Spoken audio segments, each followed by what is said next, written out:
welcome back to Pirate Taxi's Island Adventures. I'm Marie, and today we're going to be exploring another hidden treasure of Ward's Island.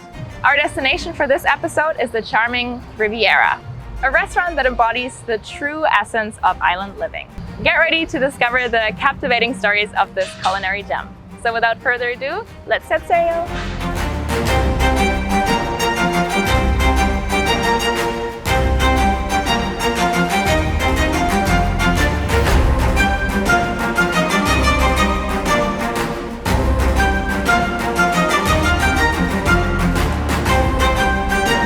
Once you reach the island, it's just a leisurely stroll through the island pathways until you reach the Riviera.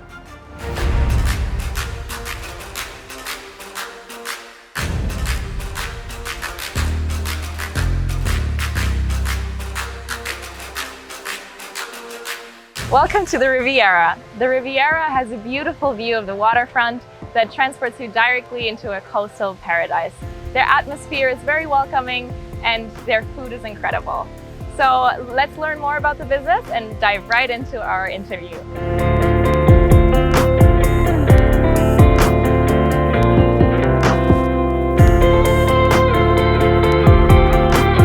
But what truly sets the Riviera apart is their passionate team behind this culinary haven. Today, I have the pleasure to sit here with the owner, Alex. Would you like to introduce yourself? I'm Alex Bartlett. I'm one of the owners of the Riviera and Rectory, Castaways Rum Shack. And we also have a coffee shop here as well. Do you want to tell us a little bit about your business, how it established itself, when did you start? So we took over about 5 years ago.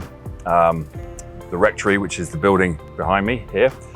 Originally it was just, it was a fairly high-end restaurant, small, really good, excellent food. And then the owners just wanted to move on. They were done with it.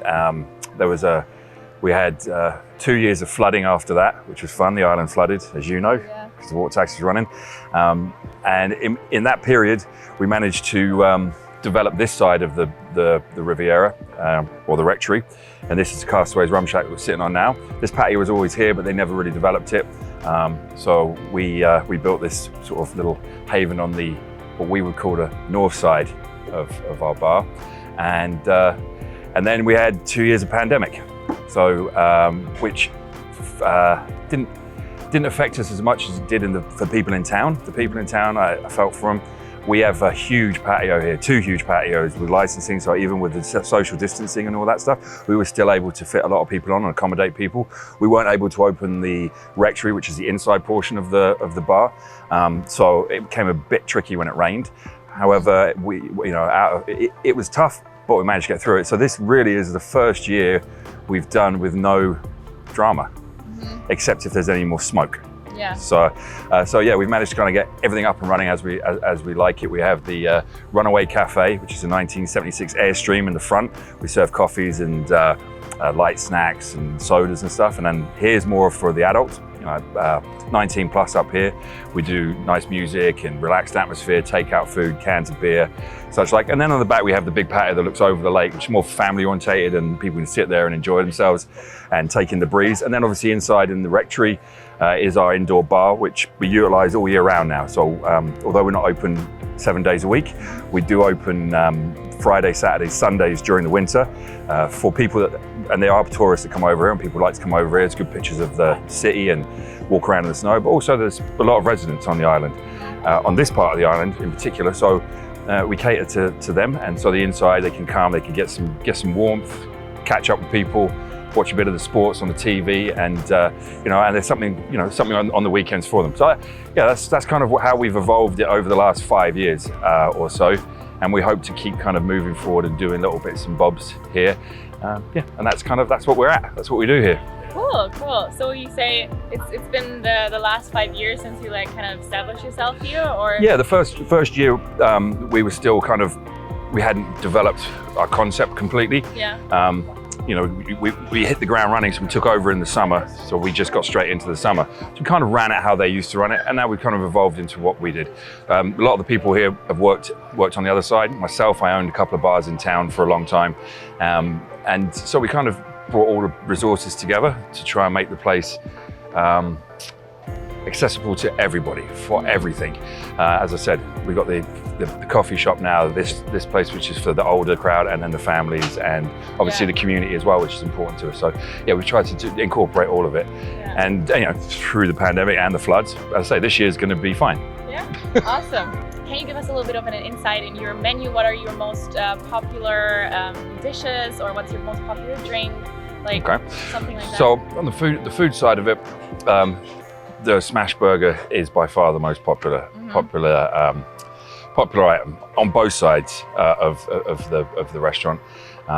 We also do pizzas and tacos, and our menu changes seasonally. So in the winter we don't do as much food. We have less selection for obviously logistics reasons and also just busyness. Then when we get to the fall, we sort of evolve into different bits and bobs. It depends. In the summer, we're very high volume, so we have to commit to getting the right food, but being able to get it out as quickly as possible. You got 500 people on the patio. It's all well and good to be able to do, you can think of any dish you want, but you got to be able to do it, and you got to get it out in 20 minutes because people don't have a lot of time. Even if they are relaxing on the island, they're still worried about getting a ferry or a taxi back, and so they want to kind of be in and out in an hour. So we create a menu firstly around that, and then what we can get over here as well. So we get deliveries in the summer, but in the fall months and the spring months we don't, which means we have to ship everything ourselves over from the mainland, and we can only do that once a week because moving the trucks backwards and forwards is an expensive proposition. We don't get discount like everybody else. We pay. So every time we want to come across, it's $180. So we have to be logistically organized enough to get the right stuff over and try not to have to come too often. So yeah, the first is logistics, speed, and then the guys kind of become creative and do what they want to do. And I actually don't have a lot to do with the development of the menu. I leave that all to the kitchen guys and the other owner. I'm more of the bar side and lifting side of things. Awesome. Do you have like a signature drink or something, or you just have like the regular? Well, on this side where we're sitting now is the rum shack. So we like to do. At the moment this year we're doing a cocktail called Three Little Birds, which is a rum-based punch. Very nice, very nice.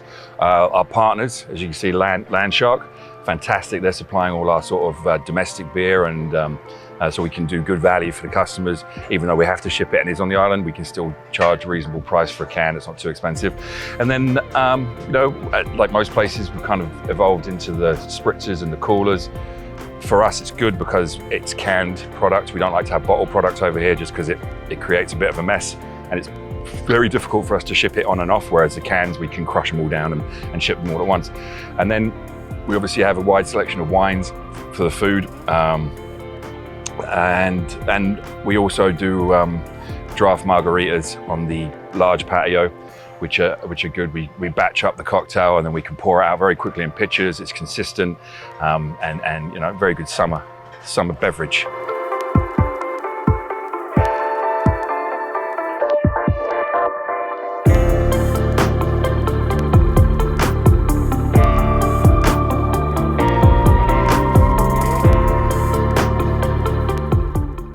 For letting me try the burger. It's definitely as delicious as you described it, and I understand why it's so popular.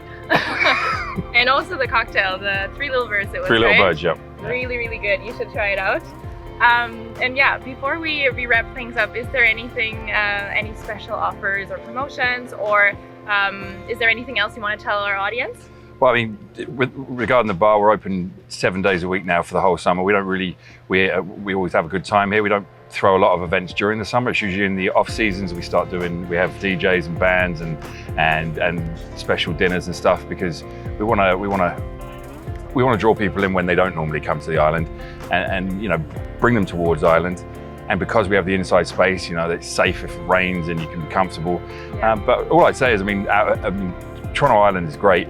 Wards Island in particular has got a lot to offer people. There's two restaurants here. The Island Cafe is fantastic. It's just down the street. They do great coffee. They do a brilliant brunch. We've got the beach down here. We don't have all the rides that Centerville do, but there's some parks for the kids to play in, and just to wander around and look at all the little houses and the views. Wards is a real special place, and here you can come all year round. The ferry runs every day, 365 days a year, and in the summer obviously you can catch water taxis over here. So yeah, please come towards and visit us all over here. Awesome. Yeah, thank you for having us here. Thank you for being a part of our little project. Appreciate it. Thank you. And yeah. All right. Have a lovely day, guys. Thank you.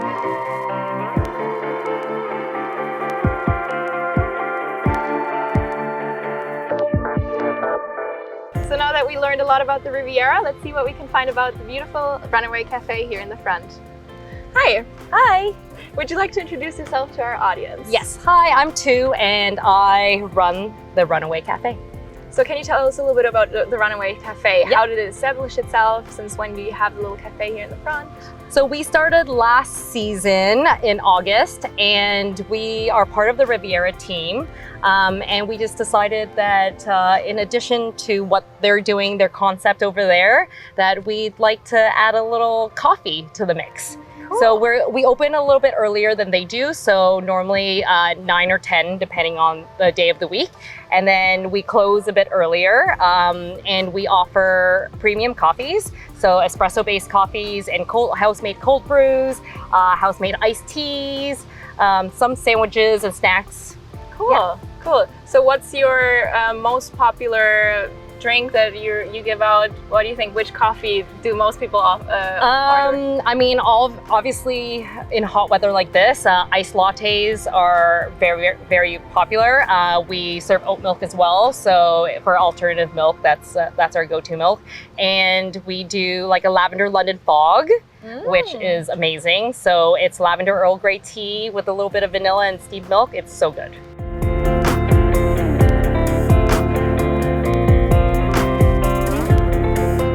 So thank you so much for preparing this coffee for me. It's really delicious.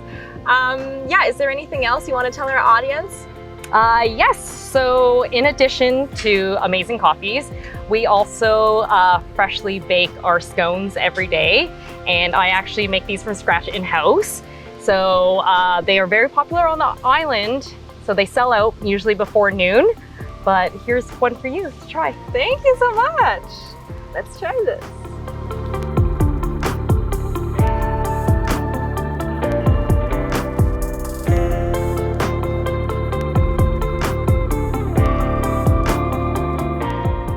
As we conclude our visit to the Riviera, we invite you to join us in future episodes as we continue our exploration of the captivating businesses on the Toronto Islands.